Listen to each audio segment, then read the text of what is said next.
बिल्कुल दोस्तों, आने वाला ट्रैक बहुत ही धमाकेदार और इमोशन होने वाला है। अब कहानी में ऐसा ट्विस्ट आएगा कि आप भी कह उठेंगे, वाह क्या बात है। तो अब ऐसा होने जा रहा है कि वेद अपनी सरू को कभी हॉस्पिटल में नहीं छोड़ेगा। उल्टा, सरू के सिर पर सिंदूर भरकर वो हमेशा के लिए उसे अपना बना लेगा। लेकिन कहानी यहीं खत्म नहीं होती।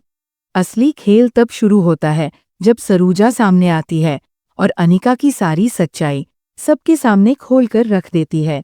और फिर अनिका हो जाती है गिरफ्तार। इस नए ट्रैक में आपको एक से बढ़कर एक इमोशनल सीन देखने को मिलेंगे। जैसे ही वेद की याददाश्त लौटती है, वो फिर से सरू को अपनाता है। अनिका एक बार फिर वेद को बेवकूफ बनाकर जबरदस्ती शादी करने की कोशिश करती है। दवाइयों के जरिए उसे कंट्रोल करना चाहती है और साइन करवा लेती है मैरिज सर्टिफिकेट पर, ताकि साबित कर सके कि वेद अब उसका है। लेकिन कहानी में ट्विस्ट आता है जब सरू को होश आता है और वो सीधा वेद के पास जाकर सब कुछ याद दिलाने की कोशिश करती है। आखिरकार प्यार जीतता है। वेद को सब याद आ जाता है और फिर वो एक स्पेशल इंजेक्शन लेता है ताकि उसकी याददाश्त दोबारा न जाए। इसके बाद सरू एक गुड न्यूज़ भी देती है वेद की माँ तारा को। अब ये गुड न्यूज़ क्या है, ये तो शो में ही पता चलेगा। अब बारी आती है वेडिंग की। सब खुश हैं, बारात सज रही है। सरू तैयार होकर बस पहुंचने ही वाली होती है। लेकिन तभी अनिका फिर से अपना खौफनाक रूप दिखाती है। वो सरू के कमरे में आग लगा देती है। लेकिन सरू खुद को बचाने से पहले अपने दादू की जान बचाती है। वह उन्हें सुरक्षित बाहर ले आती है, लेकिन खुद बुरी तरह जल जाती है। वेद उसे हॉस्पिटल ले जाता है और वहां डॉक्टर बताते हैं कि सरू बहुत बुरी तरह झुलस गई है। इलाज के बाद सरू को होश तो आ जाता है, लेकिन अब सवाल ये है, क्या वेद अपने वादे पर कायम रहेगा? और जवाब है हाँ।